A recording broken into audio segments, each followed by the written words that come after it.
Please be seated.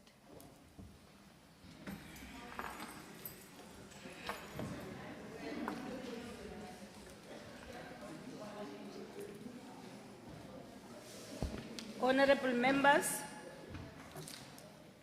I wish to remind you that in the interest of safety for all present in the chamber, please keep your masks on and sit in your designated area. Thank you.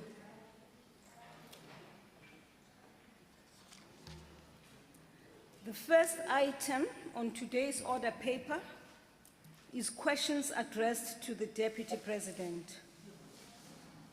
There are 4 supplementary questions on each question. Parties have given an indication of which questions their members wish to pose a supplementary question.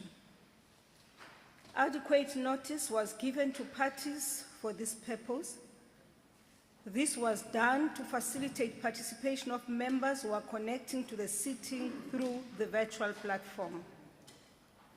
The members who will pose supplementary questions will be recognized by the presiding officer.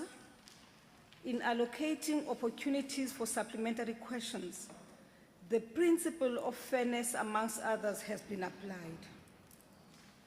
If a member who is supposed to ask a supplementary question through the virtual platform is unable to do so due to technological difficulties, the party whip on duty will be allowed to ask the question on behalf of their member. When all the supplementary questions have been answered by the Deputy President, we will proceed to the next question on the question paper.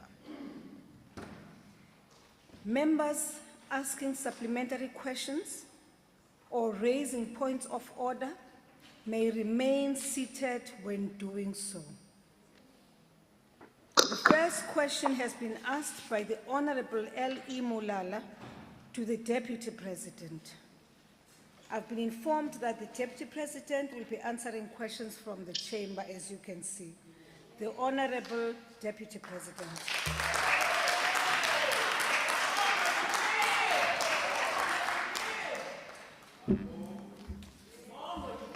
Thank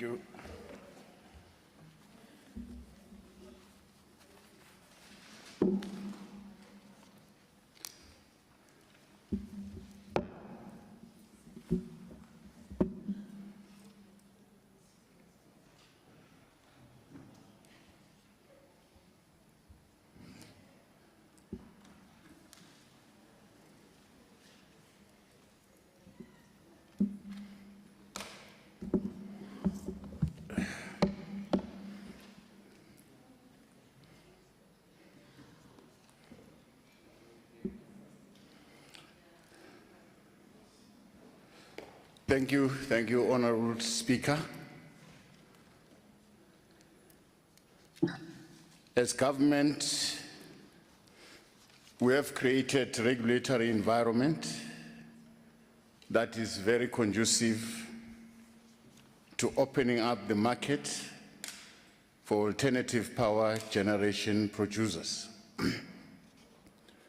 Within the framework of the Integrated Resource Plan, alternative energy generation measures are being explored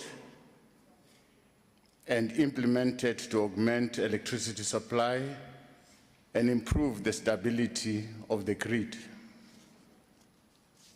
In addition, the President announced the amendment of Schedule 2 of the Electricity Regulation Act of 2000, increasing the embedded generation threshold from 1 to 100 megawatts.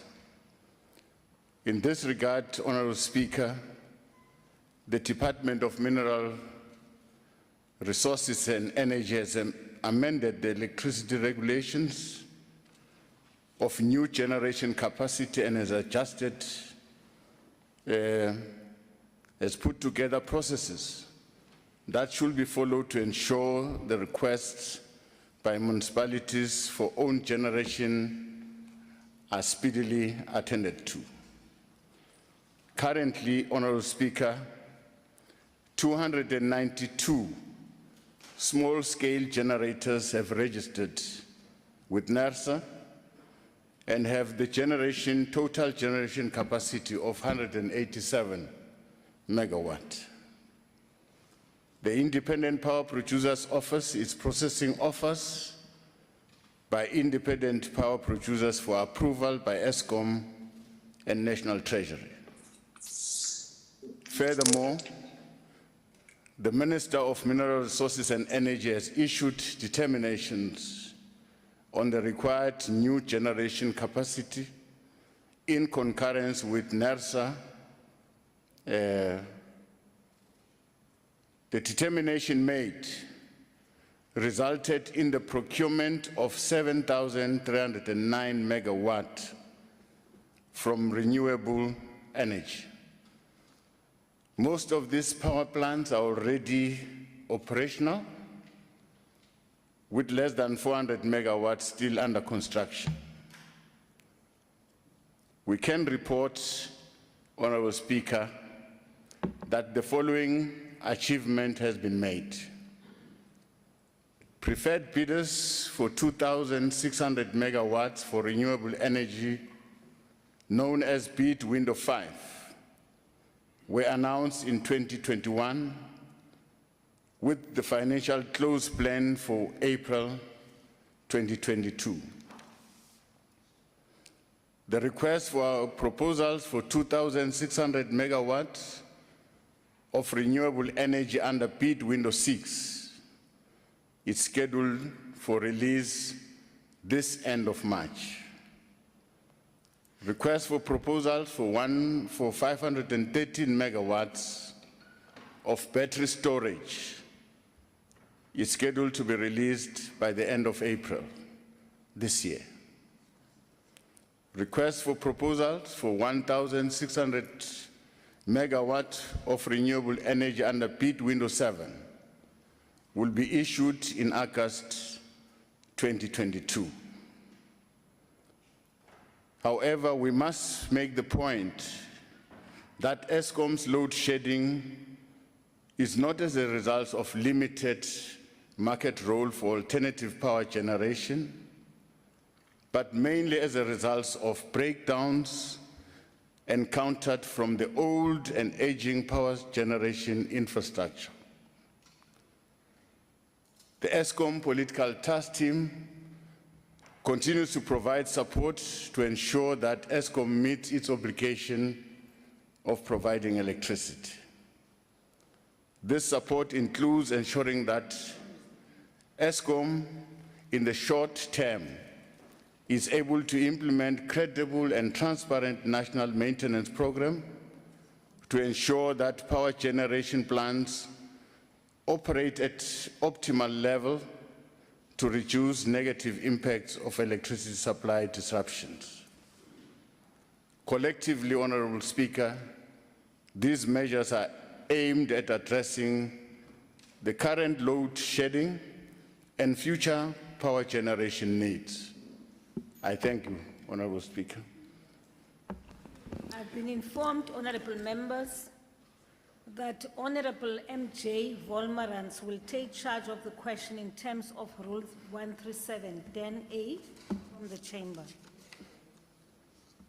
Thank you, Honorable Speaker, and thank you, Honorable Deputy President. Since the objective of the Risk Mitigation Independent Power Producers Procurement Program is to procure energy from projects that are near completion, and given that the energy availability factor is responsible for load shedding, what role should the Risk Mitigation Independent Power Producers Procurement Program play in strengthening of the grid amid the declining supply of energy? Thank you. Honorable Deputy President. Thank you very much, Honorable Speaker, and thanks for the follow-up question. The emergency procurement process was solely meant to augment the current short-term supply gap, alleviate the current electricity supply constraints, and reduce the extensive utilization of diesel-based peaking electricity generators. Of course, this goes well and bodes well for our mixed generation capacity into the future, to allow more and more independent power producers to come into the grid. This goes according to our RIP 2019. Thank you very much. The second supplementary question will be asked by the Honorable NLS Kwangwa. Deputy President, you will recall that the Integrated Resource Plan 2019 identifies the necessary generation mix of technologies to respond to the country's demand for electricity in the medium term. And that in terms of the risk mitigation independent power producers procurement program, projects are supposed to be connected to the grid as from August 2022. However, you are aware that the deadline for the independent bidders was extended 3 times. The initial deadline was July 2021, the second one was 30 September, and the last one was January 2022. And since the January 2022 one, we are not aware of any public communication from the department whether or not the 11 bidders have achieved financial close. What are you going to do to make sure that, as is indicated in the risk mitigation independent power producers program, that indeed these projects are connected to the grid to boost up the energy for the country? Thank you. The Honorable Deputy President. Thank you very much, and thanks for the follow-up question. To date, I think above 6,000 megawatts have been connected to the grid, flowing from independent power producers. I'm aware that 400 megawatts are still under construction. Of course, there are delays unforeseen, which are delaying the connection to the grid, but already we're hopeful that the process will go according to plan, because already more than 6,000 megawatts have been connected. So we're heading there. Thank you very much. The third supplementary question will be asked by the Honorable GKY Kachalia.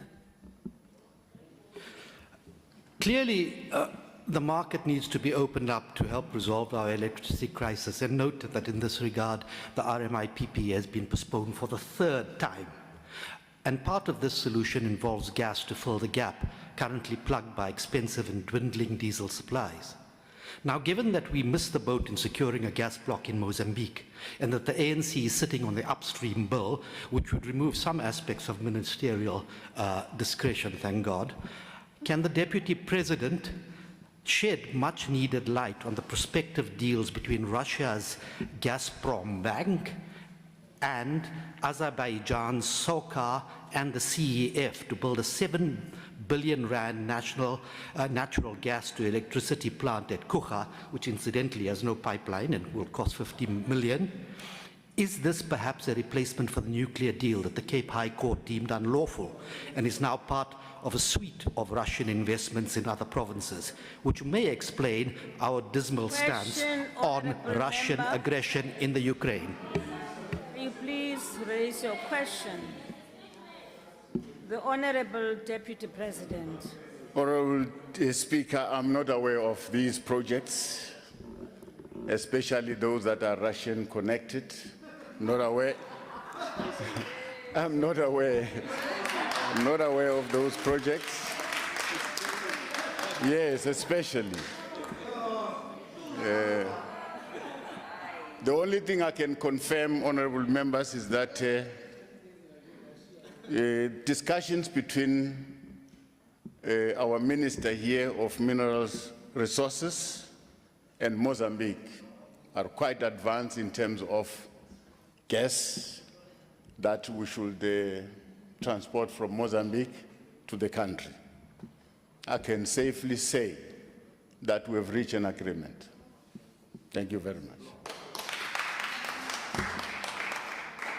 The last supplementary question will be asked by the Honorable OMC Mawodwe. Thank you very much, a beautiful speaker. Deputy President, the Minister of Public Enterprise, she's beautiful. You are out of order. Thank you, Deputy President. Madam Speaker, you are very much beautiful. Deputy President, the Minister of Public Enterprises indicated that ESCOM is in the process of establishing a clean energy unit within ESCOM, which will work towards ensuring that ESCOM itself produces renewable energy for the country. If ESCOM has the capacity to produce renewable energy by itself and help the just transition process, why has government invested so much money on independent power producers who are going to be competition to ESCOM? And realistically, can IPP supply the energy demands for the country's industrial demands? Thank you. Honorable Deputy President. Thank you very much. It was important for us to open and follow the IRP 2019, open the market, because the demand is just too huge, and currently ESCOM cannot meet the demand. As we're speaking, ESCOM has started to repurpose Komati Power Station into renewable with the capacity of 244 megawatts and battery storage, which is a good sign from the ESCOM side. But of course, renewable energy takes long, and the projects connect low amount of megawatts into the grid. I said 292 small generators collectively have connected 187 megawatts, which is very low in terms of the need of the country. As much as we allow open the market, but ESCOM should proceed. Now, we are going to repurpose probably 6 or 7 power stations, your Camden, your Grootvlei, that have reached their lifespan. So this process is proceeding. Thank you very much. Question number 2 has been asked by the Honorable NWA Mazoni to the Deputy President. The Honorable Deputy President. Thank you very much, Honorable Speaker.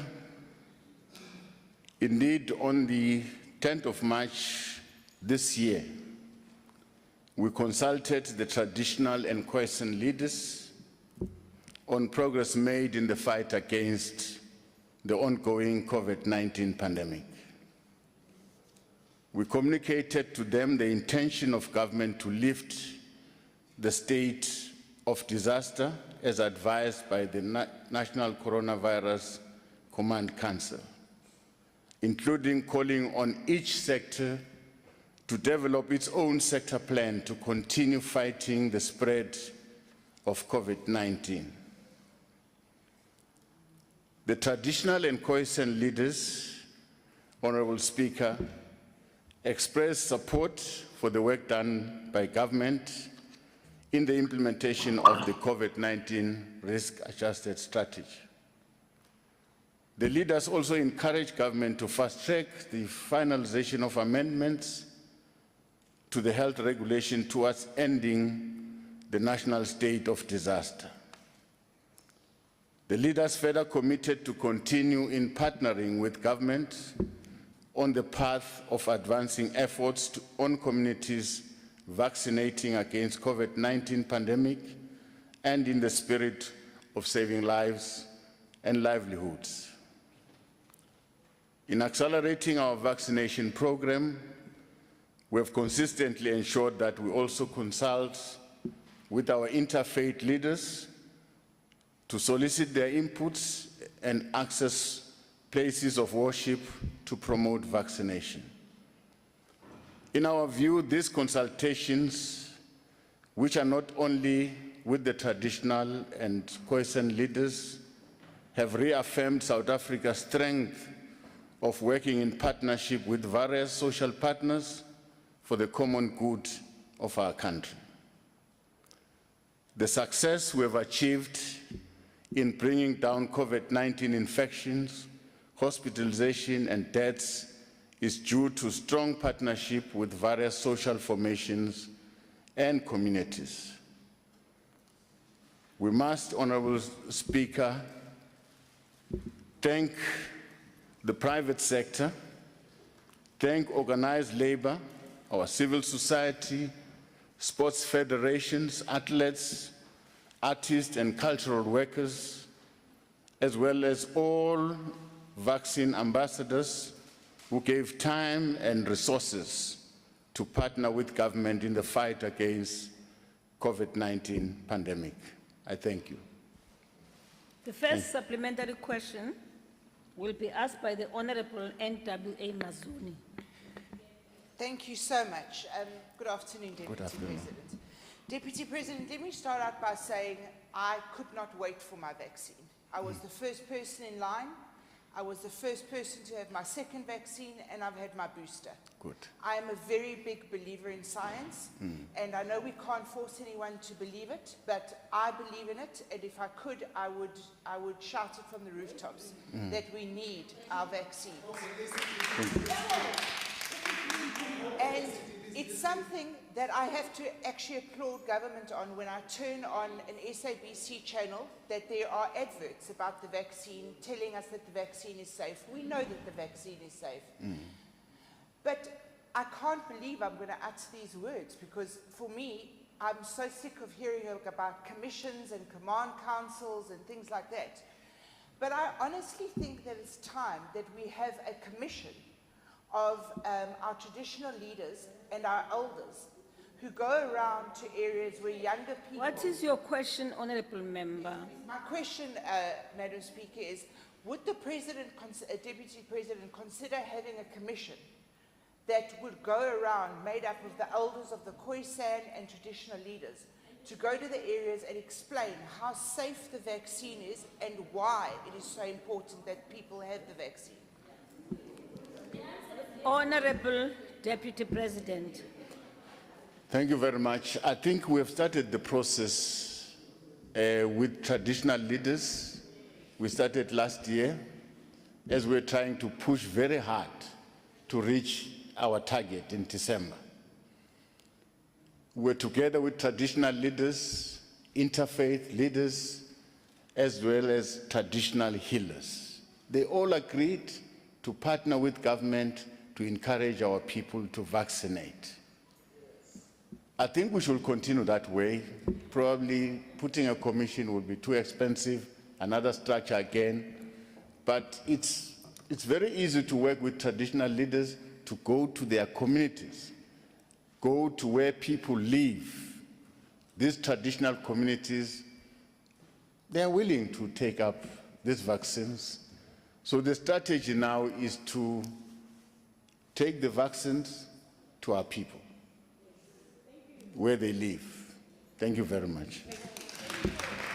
The second supplementary question will be asked by the Honourable T.B. Munyai from the Chamber.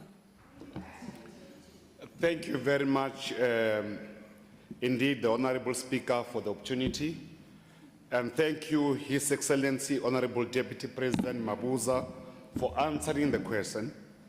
His Excellency, President Ramaphosa has described vaccination rollout as the largest emergency project to be managed by the democratic government. Due to the vast distribution system required to inoculate millions of South Africans, we welcome the fact that this program has led to 17.8 million South Africans who are fully vaccinated, whilst 33.4 million doses has been administered in the country.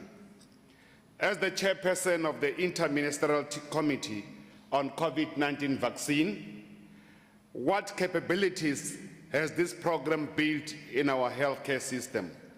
What lessons have been learned in harnessing the entire healthcare system, inclusive of the private sector, as envisaged by the ANC National Health Insurance Policy? Thank you, the Honorable Speaker. Honorable Deputy President. Thank you very much, Honorable Speaker. I think through this mega project, government has learned to work together with civil society, private sector, and a whole range of stakeholders to implement this project. It was not an easy journey. It was not an easy journey. We're still in that journey. Of course, there are notable achievements that we've made because we've managed to vaccinate that number of our people. Of course, we have not reached our target. We're still calling upon our people to get out in their numbers to go and vaccinate. I heard yesterday someone was urged here to go and vaccinate. It's a good thing. It's a good thing. Reverend, it's a good thing. It's a good thing to go and vaccinate. This is the only protection that is scientifically proven that can help us from this COVID-19. We have learned through this project to manage a pandemic. And I think in the process, we've managed to build a very resilient and a strong health system. We're not going to succeed and be where we are if we had a weak health system. And we must upfront thank our health workers. Some of them died in the line of duty. They were brave enough not to surrender, but to go forward and ensure that people are vaccinated. So we must thank them. And we must thank Minister of Health, the entire department, for all the courage and the hard work to try and get everyone vaccinated. You were everywhere in the country, and this has taught us some lessons that we need to partner with our people. And the department has done very well. We must thank them. Thank you very much. The third supplementary question will be asked by the Honorable Hlengwa through the virtual platform.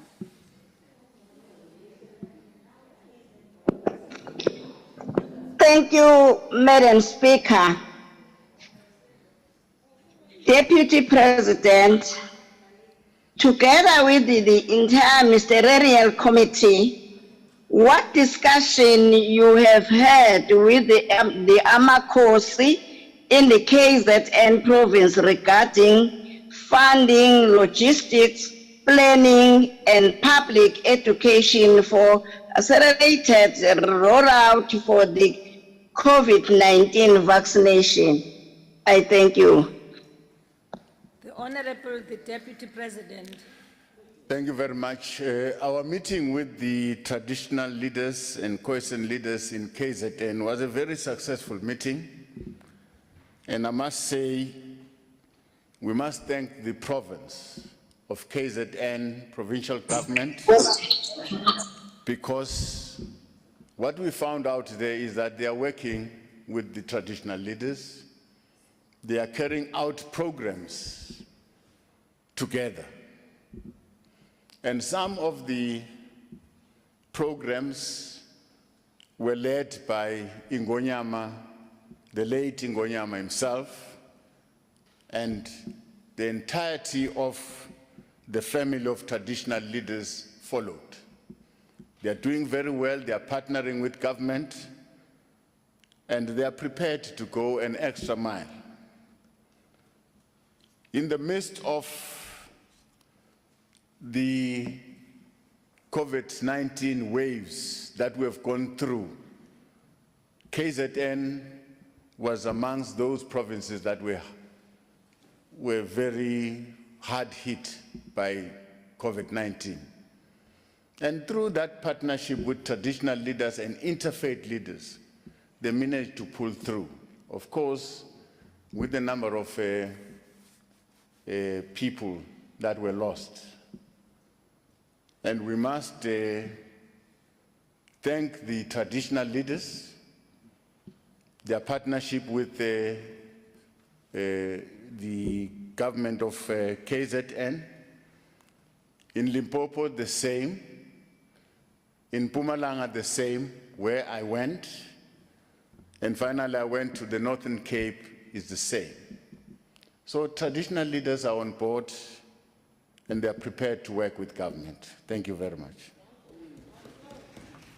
The last supplementary question will be asked by the Honorable K.R.J. Mishwe from the Chamber. Thank you, Honorable Speaker.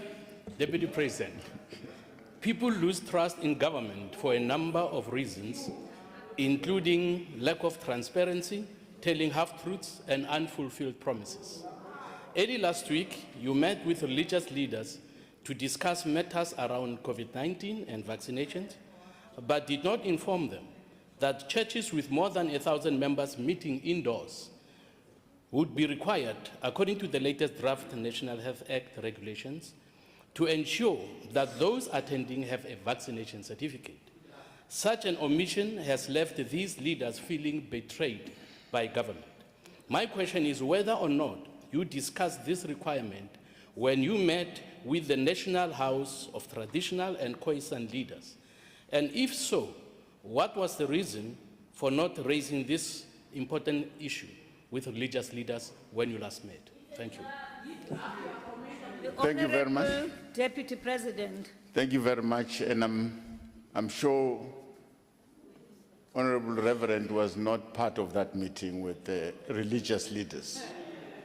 So you will not know exactly what we've discussed. It could be a hearsay. Could be a hearsay. But to be honest with you, I've consulted them. I was not alone. In fact, I was with the Minister of Culture, and I was with the Deputy Minister of Health. These are the two that have presented our proposals, and they've left no stone unturned. They've said everything. Now, just to tell you the response of the interfaith leaders. Firstly, they requested that we must relax the regulation on the wearing of masks, especially for children in their Sunday classes. They've requested that. And they said they are not happy about the requirement that everyone who goes to church, if it's above the 2,000, the 1,000 inside, if they want to go 50% of the venue, they must produce a vaccine certificate. They said they are not happy with that. They're not happy with that. They don't have a problem if a venue outside, like in your stadium, you can produce a vaccine certificate. But they've got a problem if that is done in the church. So that's what they told us. The traditional leaders, they said, Thumbs up. Everything good. That's it. Thank you. Question number 3 has been asked by the Honorable N.F. Shivambu to the Deputy President. Thank you, Honorable Speaker. Our energy generation is guided by the Integrated Resource Plan 2019, which provides for the use of all energy resources available in the country. This includes, among others, coal, gas, and renewable energy resources.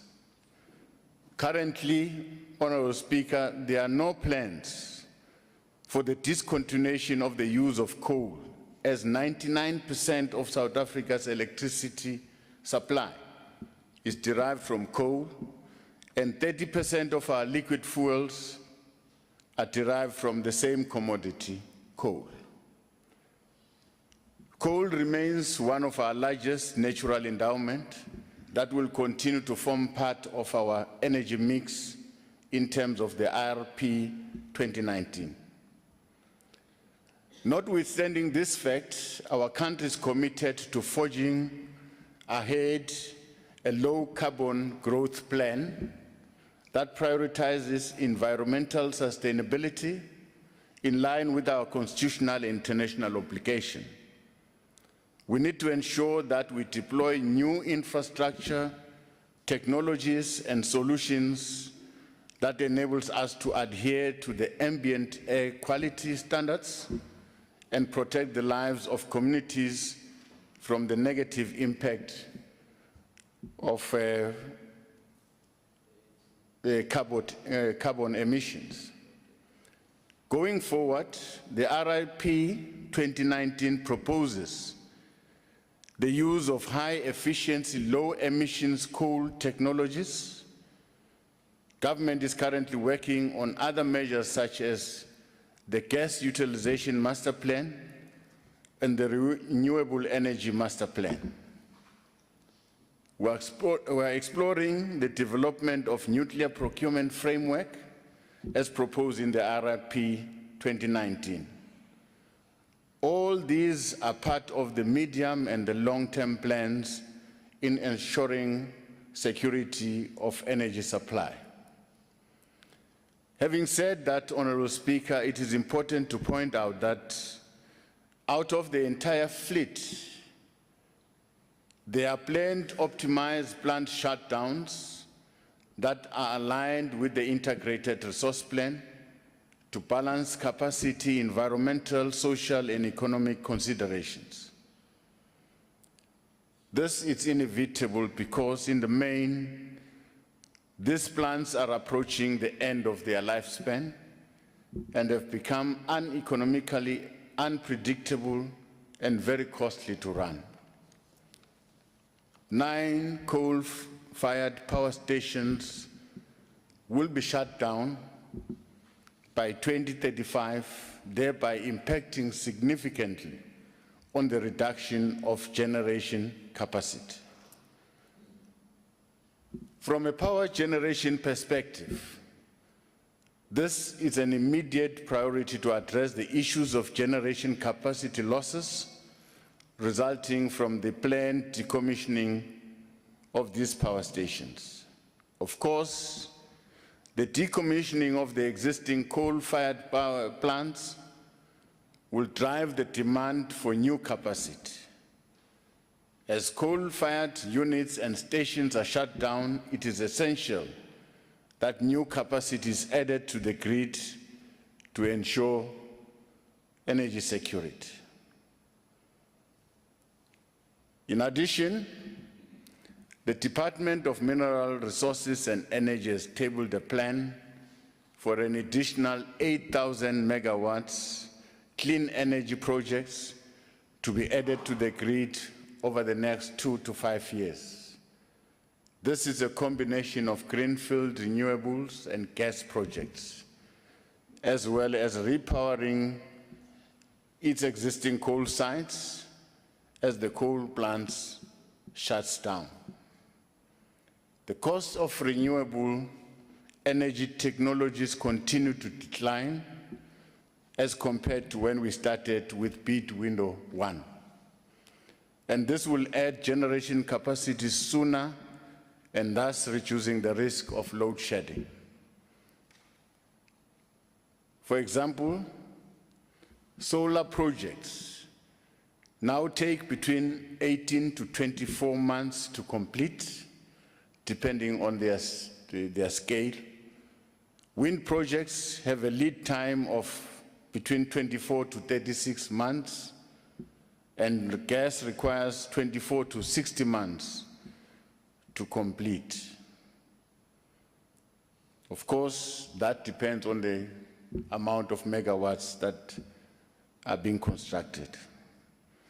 Our current focus in the implementation of the just energy transition is Komati Power Station as the first coal-fired power station to be repurposed. It will be repurposed in the next 12 to 18 months, of which we have started already, using solar, supported by 244 megawatt battery storage. Komati is ideally positioned to be a flagship just energy transition project to act as a proof of concept for subsequent projects like at Hortfley, Hendrina, Camden power stations. These are power stations that will follow because they are scheduled to retire just before 2035. Clearly, the socio-economic impact will be dire if nothing is done to implement just energy transition plans that will repower and repurpose these plants to sustain local economic development, activities and job creation in the areas that will be affected by the shutdowns. We need to state up front that any just transition that government will undertake will be done sensibly and in the best interest of the South African economy. As part of the energy transition process, studies were conducted on the impact of plant shutdowns on communities where these ESCOM plants are located.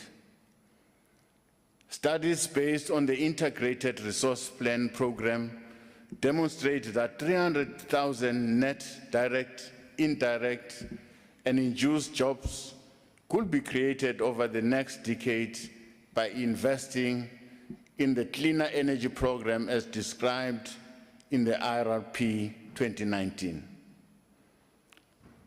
The studies have also looked into the mining project with specific attention to the repurposing of old mines, infrastructure, and mine water, as well as the rehabilitation of mining land or property for farming opportunities. A significant element of ESCOM just energy transition strategy is to ensure that efforts, initiatives, and projects are aimed at safeguarding impacted and affected communities as far as it is possible when a coal plant is shut down. The repurposing and repowering of stations to be shut down will also involve the reskilling and the upskilling of staff and communities to match and align their skills with new opportunities offered by emerging sectors, especially in renewable energy sectors. Our approach to the renewable energy sector must not only focus on energy generation, but must also have at its center the goal to stimulate local manufacturing, reindustrialization in partnership with other industries and government, especially in the communities where these shutdowns are being planned. It must be a program that contributes to the reindustrialization and stimulation of South African manufacturing sector through localization of supply chain of components, technology and equipment, while impacting on the development of Black and women industrialists. Without grid deployment, our new generation capacity development will be mute. The development of the transmission grid in the Northern Cape and Eastern Cape provinces is paramount to the addition of new generation capacity. In aligning these plans to the expansion of the country's generation capacity, Eskom has tabled a transmission development plan for this purpose, which indicates that 8,000 kilometers of line must be built in the next 10 years. This project will require significant financing, which Eskom has tabled as part of the Just Energy Transition financing and regulatory support to acquire land and servitudes. In the final policy-adjusted scenario, the costs that come with the transition should not be ignored, especially in the context of our fiscal constrained environment. The speed at which we'll be able to move will be determined by the scope and scale and availability of resources. Due diligence will be taken to manage the just energy transition financing modalities in a responsible manner that does not collapse the economy and burden the fiscus with unsustainable debt obligations. It is our conviction, Honorable Speaker, that our undivided focus on the implementation of our just energy transition and the completion of the restructuring of Eskom will in future deliver energy supply security and a much-needed reprieve from the negative impact of load shedding. I thank you. Honorable members, I've been informed that Honorable N.V. Mente will take charge of the question in terms of Rule 13710A. Siyabulela Speaker nobuhle bakho. Oh, indaba ngulo red. How I realize. Solidarity there. Speaker Manbulele, Deputy President, with your answer, I find it very difficult to believe it because right at the end, exactly what was going through my mind was the balance sheet of Eskom is not saying what you are saying. And the internal affairs of Eskom are not saying what you are saying. Now, there is two things. You are also indicating that the socio-economic impact of this is dire to our people, it already is. In fact, Eskom has given a literal meaning to black people being hewers of wood because we've gone back to making fire outside. People cannot afford electricity. Now, with this plan, which requires a lot of money, but there is, on the other hand, a just transition, and we have to repurpose some of the energy plants. And we have the Eskom that does not have capacity internally with a negative balance sheet. How is this all going to be done? Who is going to monitor it? Where is this money going to come from? I hear you say you don't want to burden Treasury, but where will the money be identified from?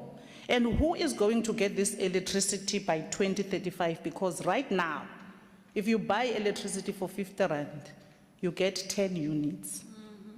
Who is going to buy it 2035 when you have repurposed all these energy plants? Thank you very much. Honorable Deputy President. Thank you very much, Honorable Speaker, and thanks for the question. The Honorable Member will remember that government took a decision to support ESCOM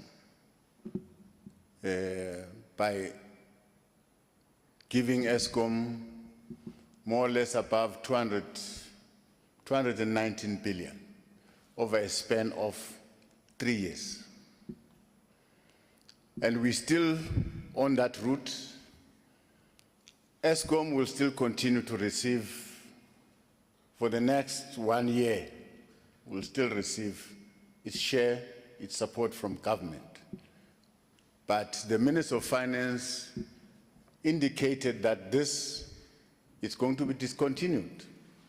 ESCOM must find a way of stabilizing itself. In the current situation, if you look at the balance sheet of ESCOM, ESCOM is starting to show a positive outlook. Of course, with the cushion that is coming from government. We've assisted ESCOM and all energy users like government department, municipalities, we've put pressure on them to pay. And they are paying. National government, I must report that all departments have paid. Coordinated by the Minister of Public Works, they've paid what they owe from ESCOM. And we are still encouraging municipalities. We're doing arrangements, SLPs, a joint program between ESCOM and the municipalities to allow ESCOM to collect money from users and pay what is due to municipalities.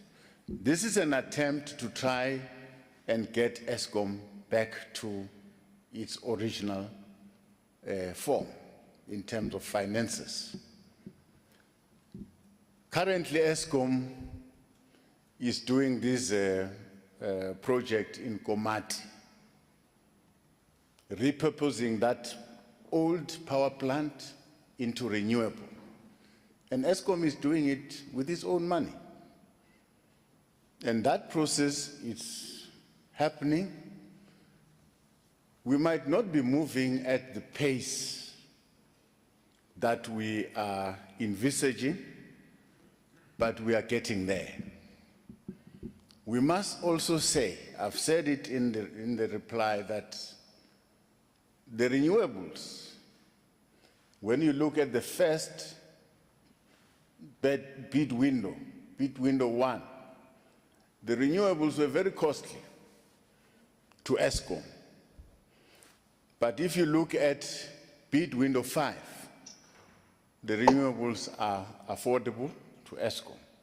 So that means down the line, we're expecting the price of electricity to go down because of the impact of renewables that we are opening up to the grid. So this situation is not going to stay the same. As much as we are being affected by load shedding because of our old plants, we are discontinuing these plants, we are repurposing them step by step until we stabilize our energy security. Thank you very much. The second supplementary question will be asked by the Honorable S. Luzipo from the Chamber. Thank you, Honorable Speaker. Good afternoon, Honorable Deputy President. Recent statistics show that unemployment has risen to about 35.3% in the first quarter of 2021, and it is estimated that 66% of that is jobless youth. That suggests that we are faced with a serious problem, and therefore any just transition or movement from high to low emissions must also be about addressing the triple challenges of unemployment, poverty, and inequality rather than increasing the levels of these challenges. And therefore, what is government's position in this regard, as we can ill afford to lose existing sources of employment? Thank you very much, Honorable Speaker. I'm in the House, no placards. The Honorable Deputy President. Thank you very much, Honorable Speaker. We have stated in our reply that one plan is to try and reskill and upskill those that are currently employed in those power stations that are planned to be closed, in an attempt to retain those that are working currently. But still, we're mindful of the impact of the closure into the surrounding communities. We are saying, let's re-industrialize. Ensure that you create industrialists in those communities, open up the market for them to produce services, rather than relying on ESCOM. Because currently what is happening is that jobs are only secured in the mines where they mine the coal, and jobs are secured in the power station where the coal is being utilized. And in between, the transportation of the coal from a mine to a power station, those are the jobs that are there currently. But in terms of repurposing and upskilling of our people in the mine, in the power stations, we're going to retain them there. They are moving from coal to renewables. In this case, in Komati, we're going solar. And we're going to have people that will be employed in that power station. Of course, there are new power stations that demand a lot of coal. And I've cautioned that we're moving away from high carbon emissions. We're looking at technologies that will lower the carbon emissions. But Medupi and Usile are new power stations that will still consume coal. In the near future, we must find technologies that will reduce the emissions. That is a commitment that we're not going to run away from. But the best permanent solution is to re-industrialize those communities around these power stations that are going to be closed, must be able to employ themselves, must be able to produce services that they can sell to the market. Thank you very much. The third supplementary question will be asked by the Honorable A.M. Sheikh Imam through the... Thank you, Honorable Speaker. Deputy President, we are a very suspicious nation. Your visit to Russia and our neutral stance on the Russian-Ukraine conflict is making people very suspicious about this gas deal. However, my question to you is, many of these mining areas, particularly with coal mining in this particular instance, now we know that as a result of the pressure internationally, that it will also affect our exports of coal, which means it will be reduced revenue.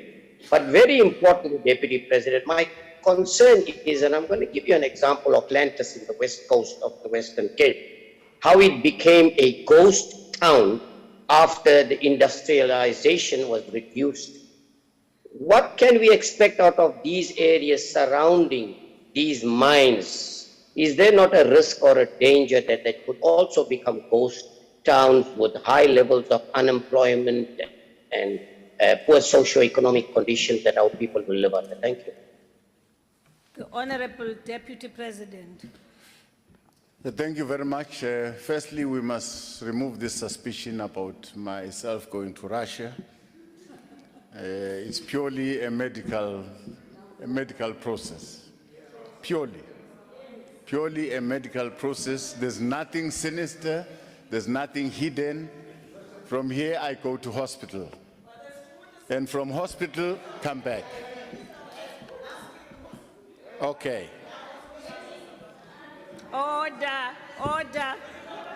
I'm sure honorable members will respect the choice of an individual to choose a hospital, to choose.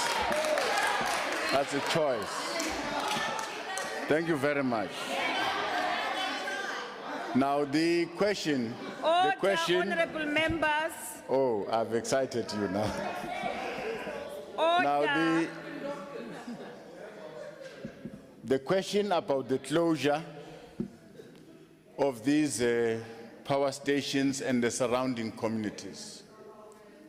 Now, we are taking Komati Power Station as a pilot, and all what we're doing now, we've employed more people in Komati, more than the number that was there before, but some of the jobs will end when the power station is commissioned, but there are certain jobs that will remain.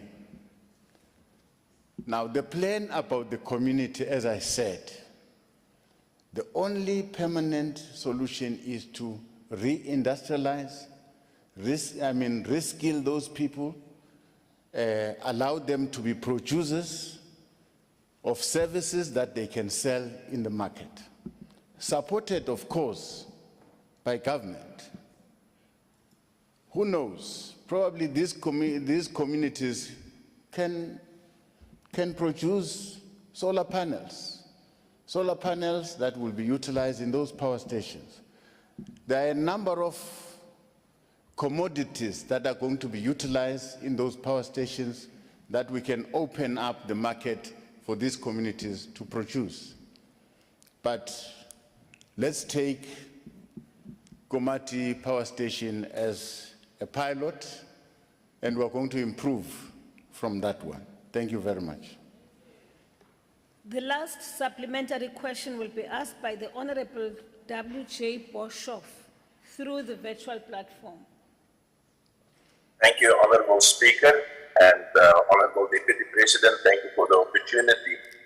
I often think of pre-industrial times in which energy is not abundant but widely distributed so that everybody would pick up his own wood and use it on a daily basis. Now that has all changed with fossil fuels, but in the solar age it is actually changing back so that just to have a roof enables one to generate the energy that one might use for their own family and even some to sell. So what I want to ask is regarding the policy of embedded generators. Does the Deputy President envisage a future when an equivalent number of producers and consumers are linked to the power grid?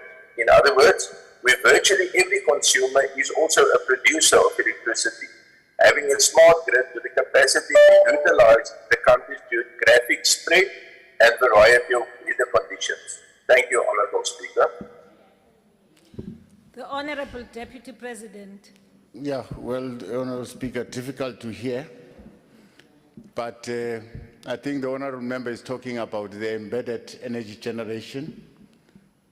The President announced the movement from 1 megawatt to 100. And that has led into the amendment of the Act, and it's happening.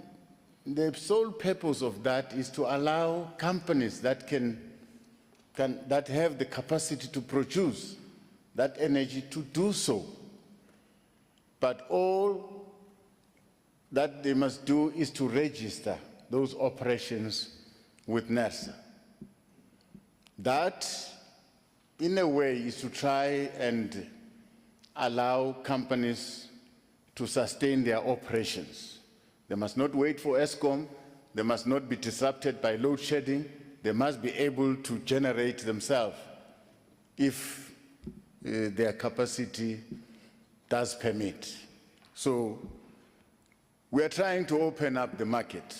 We've opened it enough that even small producers can come, so that we are trying to cushion and save our economy. Yes, we agree that load shedding had a lot of disruptions in our economy, but with these new interventions that we are bringing through the Department of Mineral Resources and Energy, I think we are putting a cushion, we are assisting the economy to sustain itself going forward. Thank you very much. That brings us to question number 4, which was asked by the Honorable MRM Mutapo to the Deputy President. Thank you, Honorable Speaker. The President has established the Presidential Task Team on Military Veterans in order to ensure that, among others, there is urgent and continuous engagement with the community of military veterans in order to resolve their problems. The Presidential Task Team has since November 2020 held extensive consultation with different military veterans associations. Following these consultations, it became evident that a multifaceted approach that brings different spheres of government to collaborate in accelerating the delivery of benefits to military veterans was necessary. This will ensure that we sufficiently address the grievances of our military veterans. In advancing this holistic and integrated approach, the work streams drawn from a cross-section of government departments and provinces are seized with the task of resolving issues that have been raised by military veterans. Among other key issues, the work covers the improvement of socio-economic conditions, such as education, housing and employment, institutional support, heritage, legislative review, as well as pension and benefits of military veterans. As reported by the President to Parliament on the 25th of November 2021, significant progress has been made by respective technical work streams that are designated to focus on specific challenges that were raised. More specifically, the pension and benefit work stream is currently finalizing the pension policy that considers inadequacies that have been identified in the Military Pensions Act 84 of 1976. In addition, discussions between the Department of Military Veterans and the National Treasury about the provisioning of military pension as provided for by the current legislations are at an advanced stage. A draft report, which is required to support the proposed changes to the pension policy, will soon be presented to the executive authorities for consideration.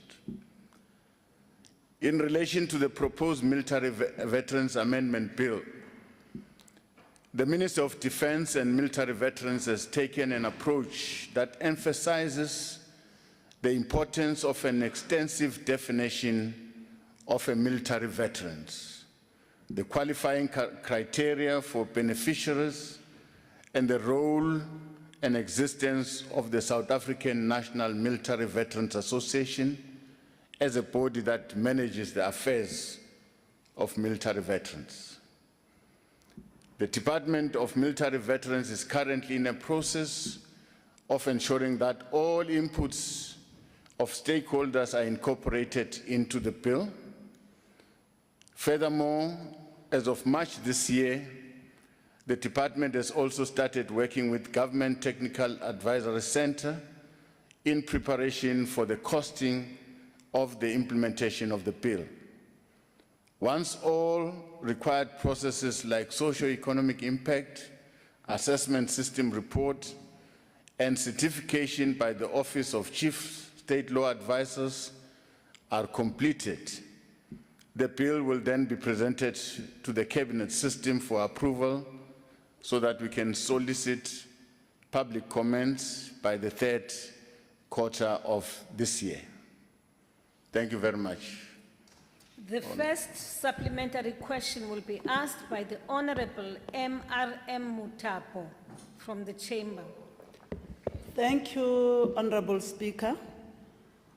Honorable Deputy President, it is very much encouraging to hear the initiatives which are being undertaken by our government in a multifaceted manner to seriously address the challenges faced by military veterans. The concern, however, Honorable Deputy President, is that of time. Quite a number of military veterans are of an advanced age and have to enjoy this benefit in their lifetime. My question is, how will the Honorable Deputy President ensure that these important interventions you have just mentioned are implemented speedily by all spheres of government to resolve the challenges facing military veterans? I thank you. The Honorable Deputy President. Thank you very much. Well, currently there are support services that are being implemented with which are prescribed by the current act that we seek to amend. By that, I'm trying to say there is no vacuum. The military veterans, their dependents are receiving education. Their dependents, they are receiving support in terms of our healthcare system.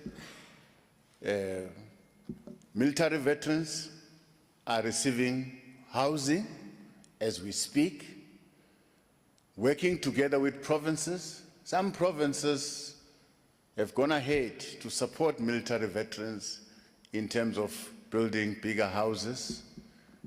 But what we seek to do, it should not be at the behest of individual provinces. It should be something that is prescribed in an act to say military veterans are going to get this and this and this and this and this. That is why the Minister of Defense is in a process of amending the act, which will be a lifelong situation in terms of the benefits that must be received by military veterans. We're trying very hard to consult and to amend the act. And I'm sure with the pension, also it's going to be prescribed by the Pension Act so that the military veterans can enjoy their pensions, whether statutory or non-statutory veterans. Thank you very much. The second supplementary question will be asked by the Honorable S.J.F. Murray. Thank you very much, Speaker.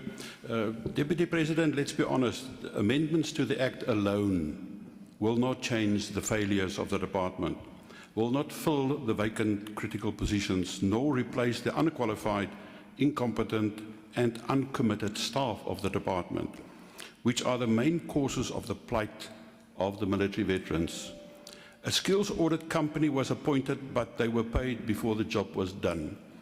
The state of our economy and the ever-decreasing budget is not nearly enough for what the Act allows, for all the expectations created by the Presidential Task Team.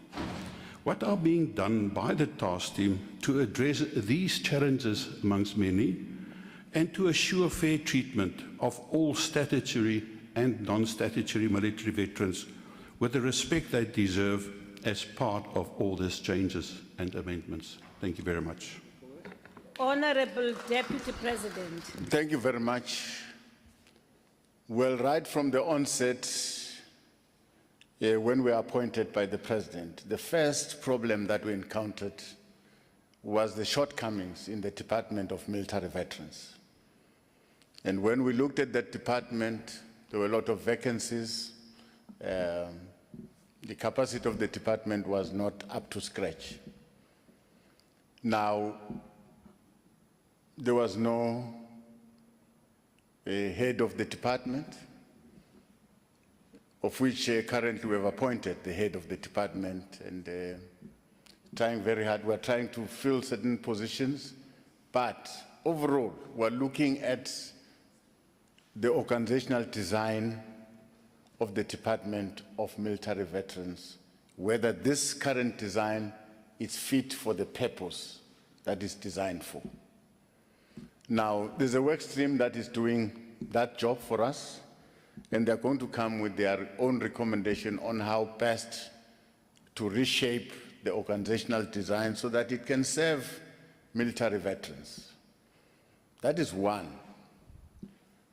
I don't think we've increased expectations of the military veterans. I think they deserve to be supported by their own government because of the role that they've played in the development of the country.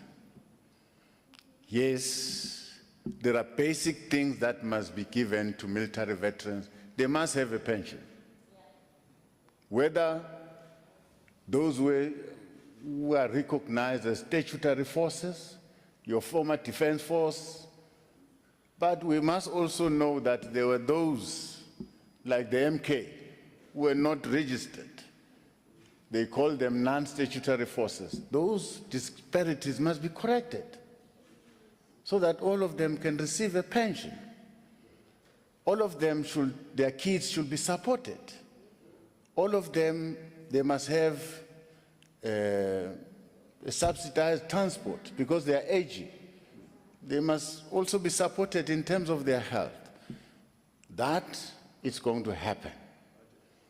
That is going to happen because if we fail to look after our military veterans, we'll be failing as a country.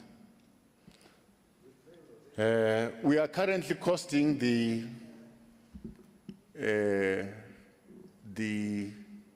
military veterans bill.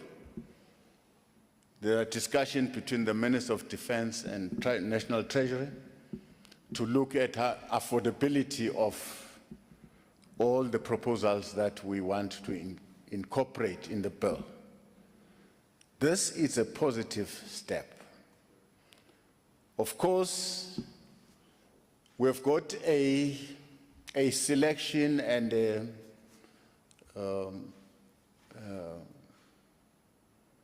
work stream that looks at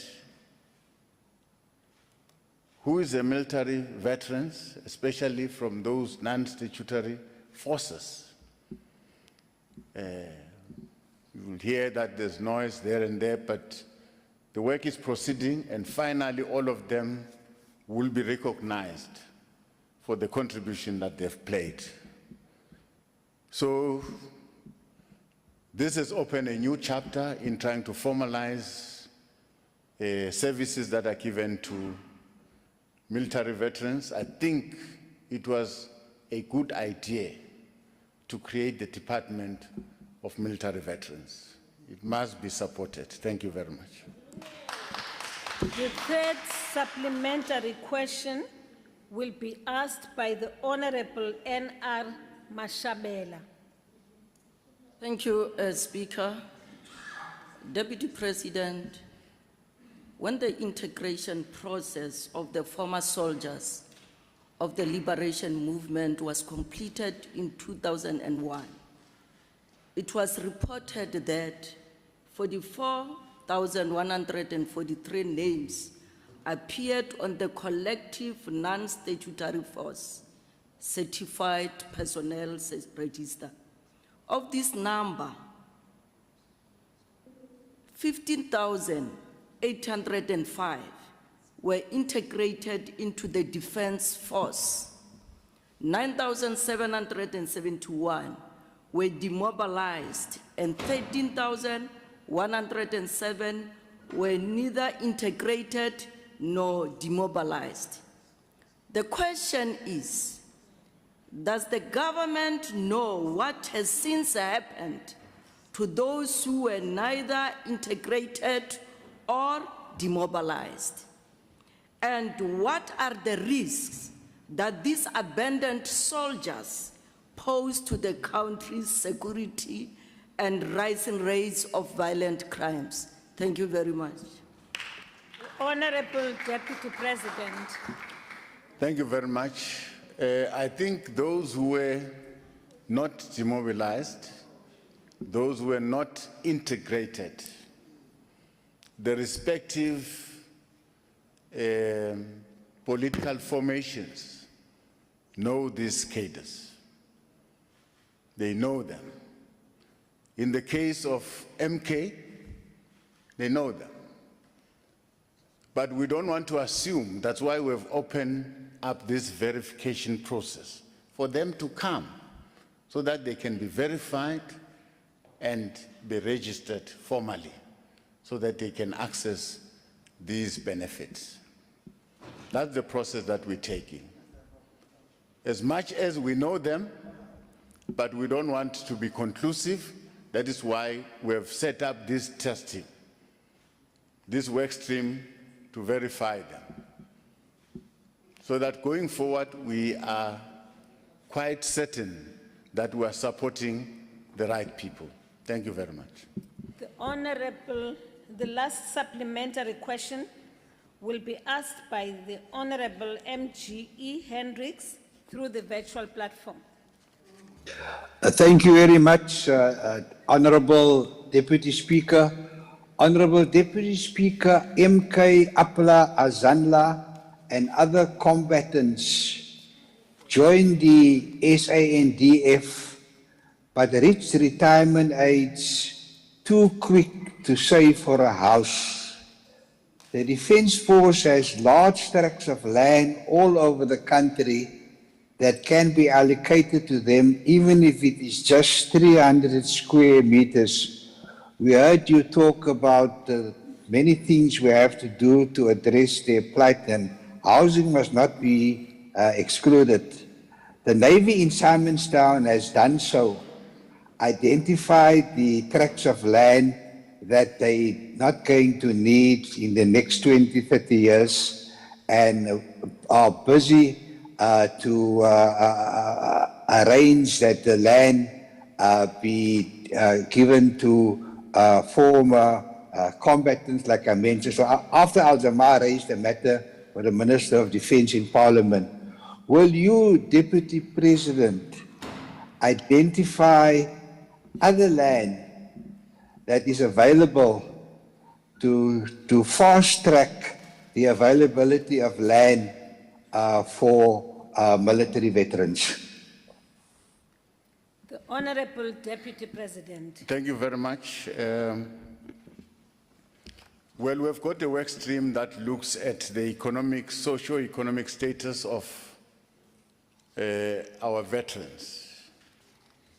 That means the support that they must get in order to sustain a very good livelihood. Now, in that work stream, there is a commitment on the side of government, especially the Department of Agriculture, to avail land for military veterans to till that land and produce and sell their produce for their own livelihood. That commitment has been made, and that work stream is there, and we said to the military veterans, let them come forward. They will be assisted to put business plans for them to try and enter the farming business. But most of them, they are too old to really engage on active farming. Some of them, they just require their pension. Some of them, they just need the support of their siblings, their dependents. Some of them, they just need a house. It will depend, therefore, from those military veterans that will step forward and say, I can still do this, I can still do this. But we'll be talking to them. We are talking to them directly, all of them, all the associations. Thank you very much. Honorable members, question number 5 has been asked by the Honorable Z. Majozi to the Deputy President. The Honorable Deputy President. Thank you, Honorable Speaker. We must reiterate that the moral regeneration movement remains a critical platform to galvanize our society to advance the promotion of positive values and ethical conduct. These positive values empower us to confront deep-seated challenges of moral decay within our communities, including in our public service. This outlook is further underscored by the Auditor General when announcing the municipal audit outcomes of the 2019-2020 financial year. In that announcement, Honorable Speaker, the Auditor General pointed out that provincial leadership needs to work together with municipalities and focus on ensuring that political leadership sets the tone of ethical and courageous leadership, service orientation, good governance, and accountability. We therefore support the Auditor General's call by encouraging members of Parliament, members of provincial legislatures, municipal councils to drive the desired change, especially in the local spheres of our government. This extends to political and administrative leaders in the executive branch of government to effectively play its part in ensuring that accountability in government spending and to inculcate a culture of ethical and accountable leadership in the service of our people. To this end, the National School of Government has since introduced a training program that will equip public officials, including municipal councils, with the required skills and competencies to make ethical decisions. The program is also aimed at equipping these officials to develop organizational integrity, prevent fraud, and combat corruptions in the public sector. This is in line with the ongoing work of the Moral Regeneration Movement to implement its ethical leadership program for public office bearers, which includes the induction of newly elected municipal councils. To further augment the work of the Moral Regeneration Movement, the Department of Cooperative Governance and Traditional Affairs, in partnership with the South African Local Government Association, is implementing a project of ethical leadership in municipalities, which is called Local Government Ethical Leadership Initiative. The aim of the project is to develop a code of ethical governance for municipalities, which will have a similar standing as the King Code on corporate governance in the private sector. This is in line with one of the focus areas of the local government anti-corruption strategy, calling for national dialogue on ethical leadership in local government. This project is an ongoing project and is aimed at producing a code of ethical governance for our municipalities. Moral Regeneration Movement will continue to engage local and district municipalities to incorporate their anti-corruption strategies into their integrated development plans for implementation and sustainability support. Thank you very much, Honorable Speaker. Deputy Speaker. Thank you, Deputy President. The next chance is for Honorable Majozi.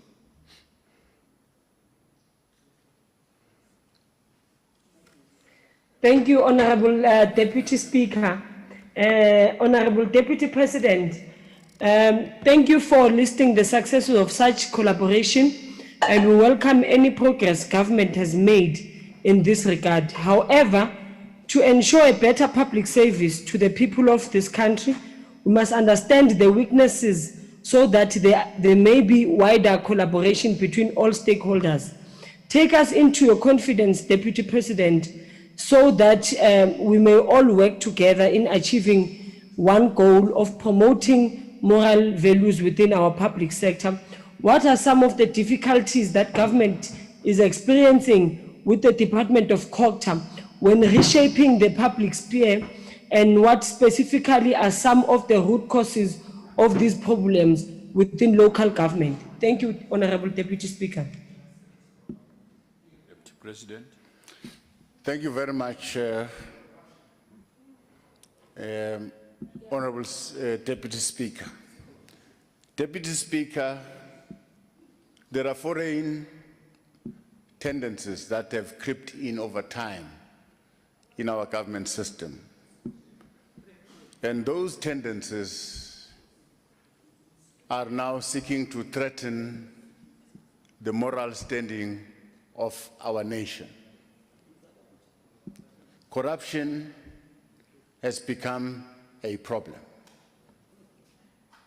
And you can only look at corruption in our public institutions and forget to look at this corruption that is within the nation.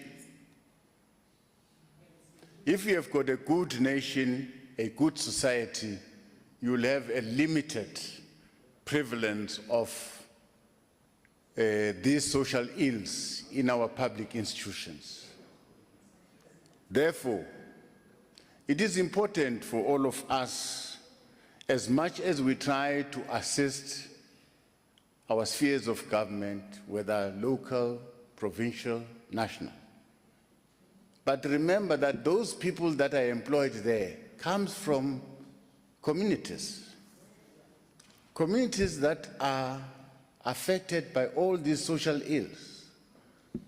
So, the point that I'm driving at is that as much as we want to seek to correct these problems, we must attend to the family as a basic unit, a unit that a society is built upon. It is only at home where a child is taught to behave in an ethical way.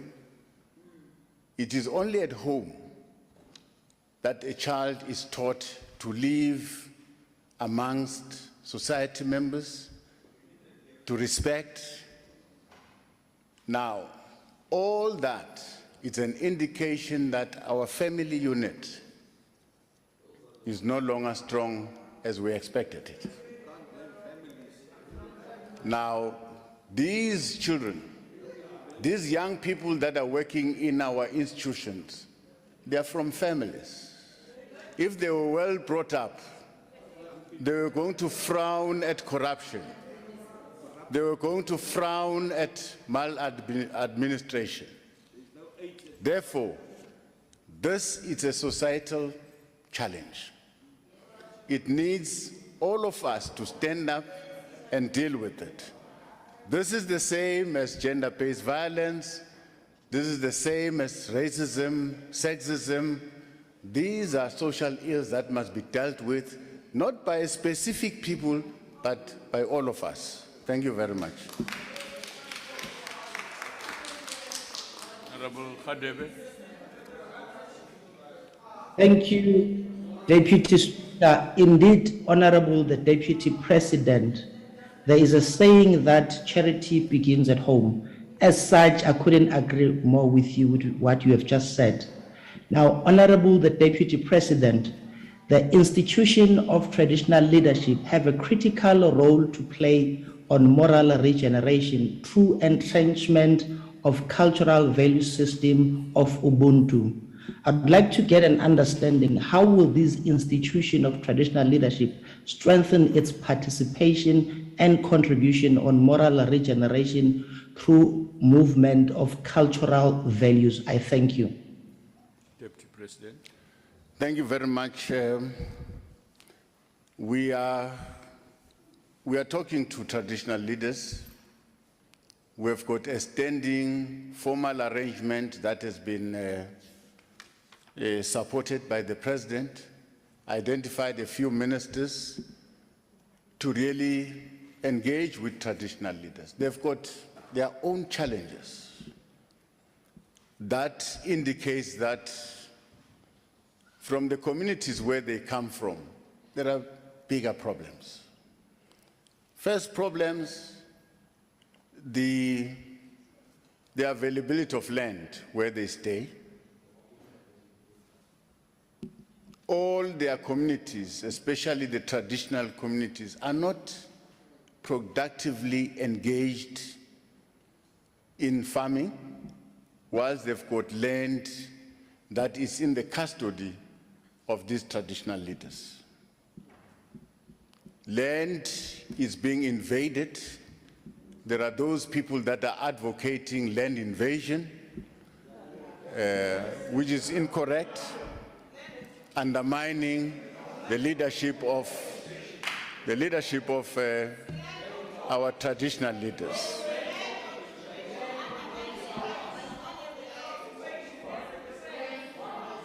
Okay. Order. Thank you very much for that correction. It's land occupation. Yes, there are those who are advocating for land occupation. Order, honorable members. Order. Which is unlawful. Which is unlawful. The House of Traditional Leaders, part of the grievances that they've put across is that government is not supporting the House. They are not being recognized. There are a number of problems that are affecting the institution itself. So we have committed ourselves to work with them.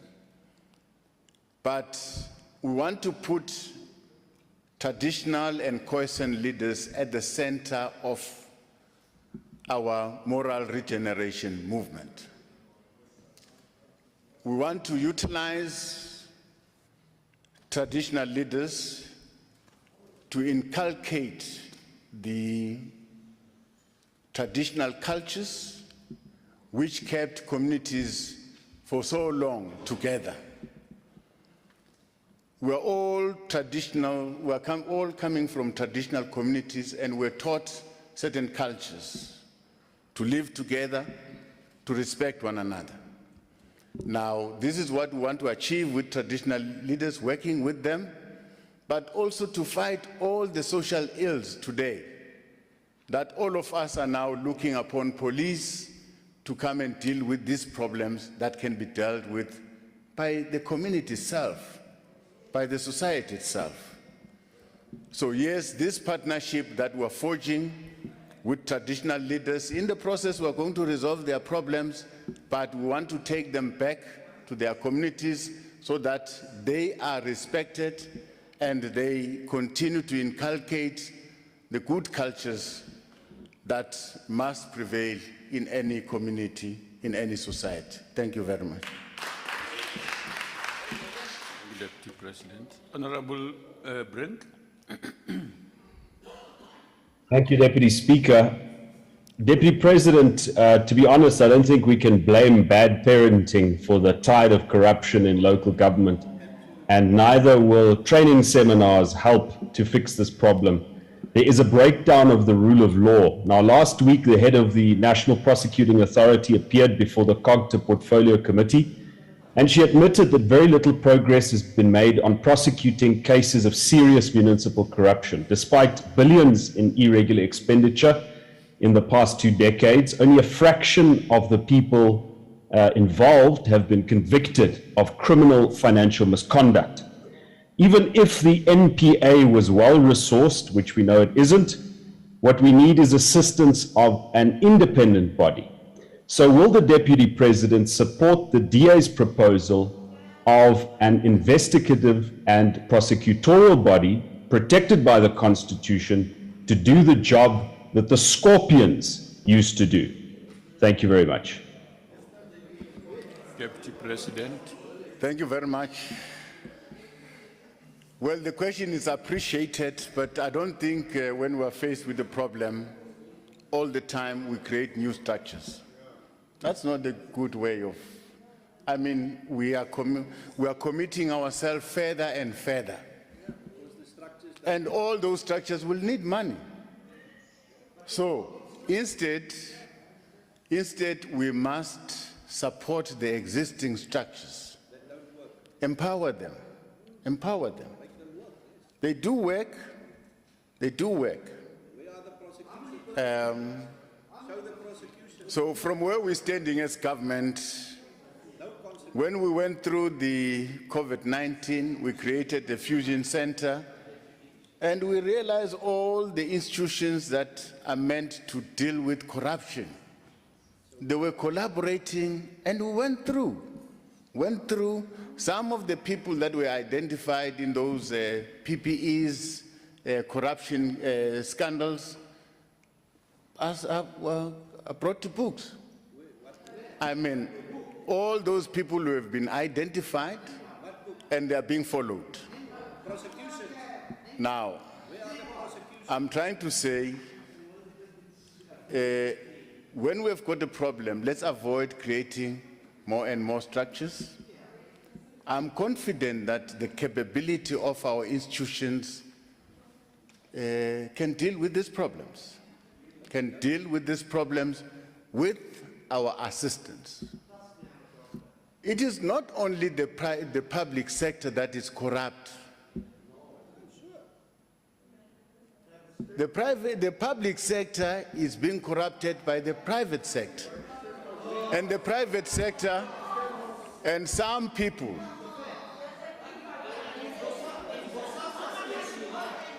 everywhere where there is a corrupt public servant, there is a corruptee in the private sector. So, as much as we are looking at corruption within the public sector, we must also look at corruption in the private sector. Thank you very much. Thank you. Honorable Ntangwini, it's your turn. Thank you very much, Deputy Speaker. In August last year, COCTA reported to the Portfolio Committee that 16 municipalities were considered stable in the country, while 163 were under financial duress and 108 had unfunded budgets. Under these conditions, Deputy President, it is not possible for these municipalities to deliver any form of services to the citizens, who in most circumstances are the poor. What structural changes does the government intend to make to salvage the situation at the local spheres of government in the country? And do these include changing the funding mechanism to make rural municipalities more financially stable? Thank you.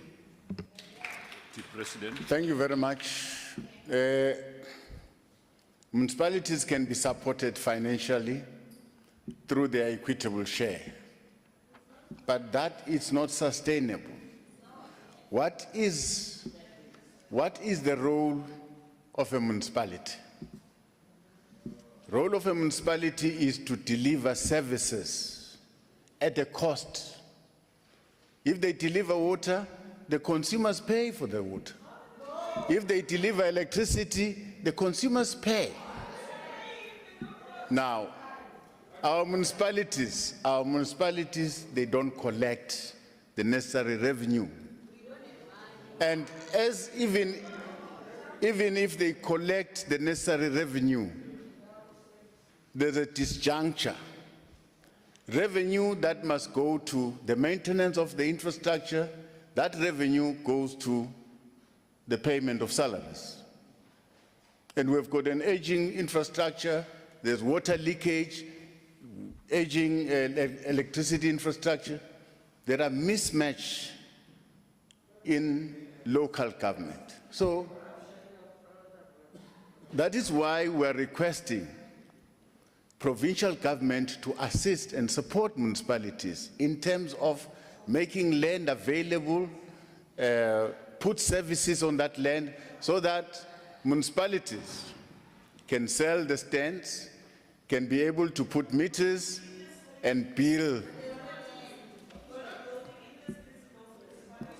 Now, I'm trying to say, a municipality is designed to sell services and sustain itself. It must sustain itself.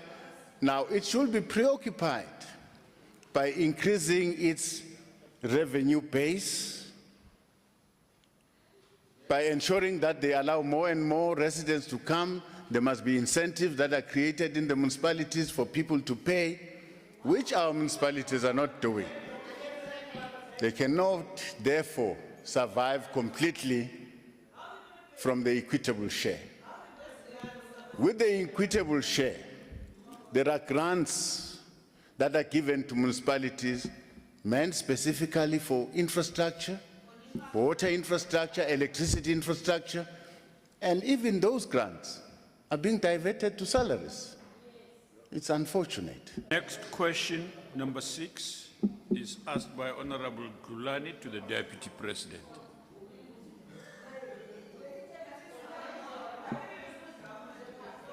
Sicela niyeke le nto niyenzayo. Sicela niyeke le nto niyenzayo. Please, man.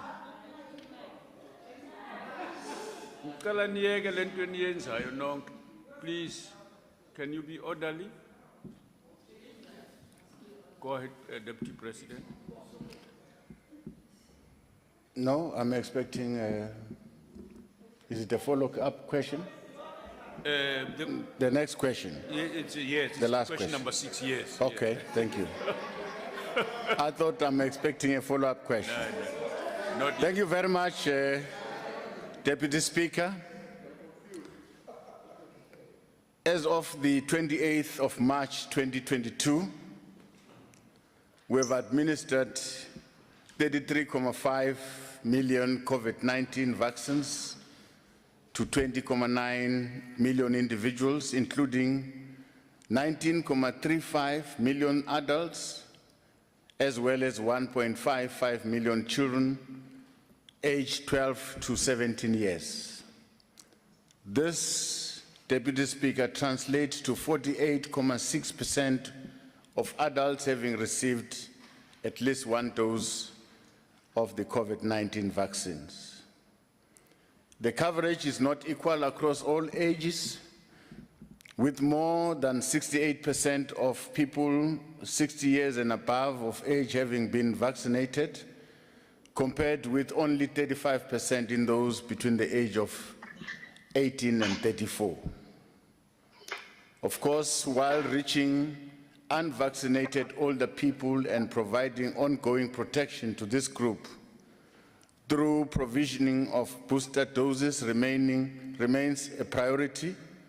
Increasing coverage in younger cohorts, especially the 18 to 34 years old, is also key to increase coverage at the population level.